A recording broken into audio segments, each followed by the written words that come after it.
the amount of light which we require to capture our image, that is called as exposure.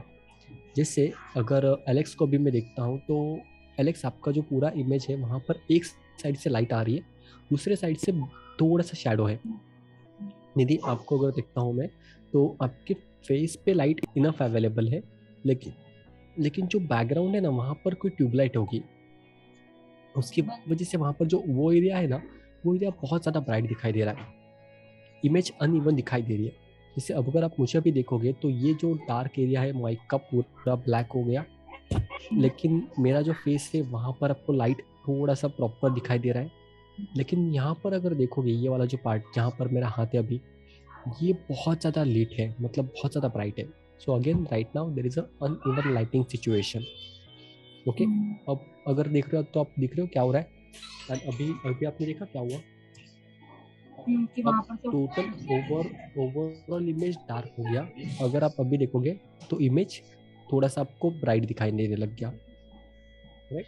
So right now the camera is adjusting the light differentiation. तो आपके photo में जो भी light available होता है, like how much light is required, I require 10 kilogram of light for example, तो 10 kilogram अगर मुझे मिल रहा है तो मेरे लिए प्रॉपर है। उससे ज़्यादा मिलेगा तो क्या होगा, ओवर हो जाएगा, उससे कम मिलेगा तो अंडर हो जाएगा, करेक्ट, एग्जैक्टली ओवर एक्सपोज। तो ये आपकी फोटो में there is something called as a exposure. So what exactly exposure is? So the amount of light which is required to capture your image, that is the exposure. If the amount of light is exceeding, then we will use as a overexposure. वो word हम लोग over expose करेंगे। अगर वो image dark हो रही है, like हमारे इमेज में लाइट कम आ रहा है, तो हम लोग उसको क्या बोलेंगे, अंडर एक्सपोज। ठीक है, यहाँ तक हमने अंडरस्टैंड कर लिया। अब ये जो तीन चीज़ें होती है ना, वो जो लाइट होती है उसको कंट्रोल करने के लिए ये तीन पैरामीटर्स होते हैं। जैसे मैंने पहले वाला बताया आपको, अपर्चर, शटर और आईएसओ, तीन चीज़ें होती है, राइट। तो ये तीन चीज़ें हमेशा हमको बैलेंस करनी पड़ती है, पहला pillar, second pillar and third pillar. Okay, तो निधि आप मेरे लिए रीड कर पाओगे ये? ये पढ़िए, ये पहले पढ़िए। Understanding exposure. Exposure means the light or the amount of light required to register an image on the sensor. In photography, exposure is a critical element that determines what is recorded on the camera. Image sensor. Following three factors are necessary for controlling the exposure: aperture, denoted by f; shutter speed, defined in sec or fraction of second; ISO, sensitivity, rating speed. ISO क्या होता है, sensitivity of light to the sensor, right. यही हमने understand किया था, correct sir?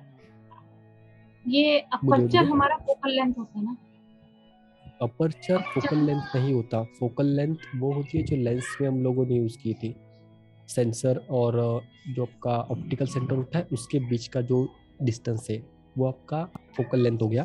Aperture में आपको वो मैकेनिज्म बताया था ना जिसमें ब्लेड्स थे अलग अलग, वो वाला मैकेनिज्म आपका अपर्चर होता है।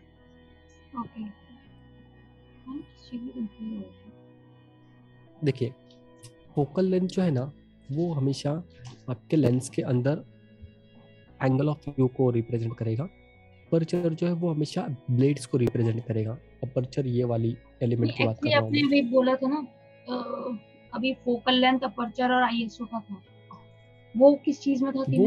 वो डेप्थ ऑफ फील्ड के लिए जो मैंने आपको बोला ना। ठीक है, चाहिए तो कहीं लिख लीजिए। एक्सपोजर जो है ना, एक्सपोजर तीन फैक्टर्स को कवर करता है, अपर्चर, शटर, आईएसओ। फोटोग्राफी के तीन pillars, exposure, aperture, shutter, ISO. Okay, वो चीज़ें होता है। सेकंड जो है that is called as a depth of field. जो डेप्थ ऑफ फील्ड मैंने आपको बताया ना, डेप्थ ऑफ फील्ड जो अभी हमने डिस्कस किया, तीन फैक्टर्स के ऊपर डिपेंड करता है। कोई मुझे बता पाएगा what are the three factors depth of field के? Focusing distance, aperture and your focal length. All these three parameters are there, right. Okay, ये चीजें होती है, तो ये चीजें डेप्थ ऑफ फील्ड कवर करती हैं एक्सपोजर जो है वो तीनों अलग चीज़ों के ऊपर काम करता है. जो एक्सपोजर है वो आपका डिपेंड करता है जो मेरा अपर्चर है, डेप्थ ऑफ फील्ड है और शटर स्पीड. तीनों चीज़ों के ऊपर जो मेरा एक्सपोजर है वो एक्सपोज करता है. नेक्स्ट चीज जो हमको अभी अंडरस्टैंड करनी है दैट इज द एक्सपोजर. ये वाला अभी तो हमने तीनों जो फैक्टर्स है उनको इंडिविजुअली समझ लिया है कि अगर मैं एक फैक्टर को इंक्रीज करता हूँ तो मेरे इमेज में क्या डिफरेंस आने वाला है, अगर उसको मैं डिक्रीज करता हूँ तो मेरे इमेज में क्या डिफरेंस आएगा, वो हमने इंडिविजुअल लेवल पे समझ लिया. अब हमको क्या करना पड़ता है कि हमको ये तीनों चीज़ों को ना बैलेंस करके चलना है. तीनों चीज़ों को बैलेंस करके चलना है, तभी जाके जो आपका इमेज है उसमें जितनी लाइट की ज़रूरत है वो कैप्चर होगी. बट आपको इमेज जैसे क्लिक करना है वैसे आपको पॉसिबल होगा. फॉर एग्जांपल अगर मुझे रनिंग किसी पर्सन को क्लिक करना है जो रन कर रहा है, भाग रहा है, तो वहाँ पर मैं शटर स्पीड मुझे हाई रखनी पड़ेगी. उसका जो मोशन है वो मोशन क्लिक करने के लिए ISO मुझे मिनिमम रखना पड़ेगा. बिकॉज अगर मैं ज़्यादा रखूँगा तो मेरा जो इमेज है उसमें ग्रेन्स आना चालू हो जाएगा. और थर्ड थिंग जो ISO है वो भी कंप्लीट करना पड़ेगा. अपर्चर भी मुझे एक इनफ लेवल पर रखना पड़ेगा ताकि मुझे बैकग्राउंड में ब्लर कितना चाहिए उसके हिसाब से. So there is something called as a reciprocity law. Photography में एक लॉ होता है. एलेक्स, आप कभी अगर टाइम मिले ना इंटरनेट पे सिर्फ वर्ड देख लेना. It's very complicated law.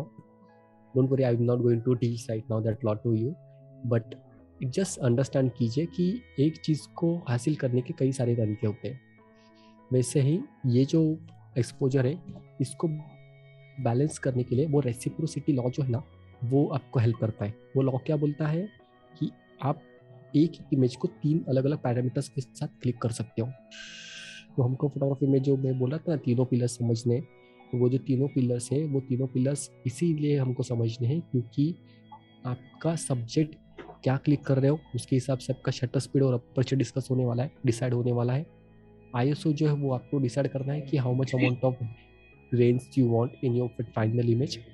लेकिन आपको ये तीनों पिलर्स के साथ कॉम्बिनेशन लेकर चलना है. ओके, यहाँ तक किसी को कोई दिक्कत आ रही है? Okay, cool. सो ये PPT मैंने आप लोगों के साथ शेयर किया है क्या? तो अब आप क्या करोगे, ये जो इमेज है ना ये आपको गूगल पे भी मिल जाएगा.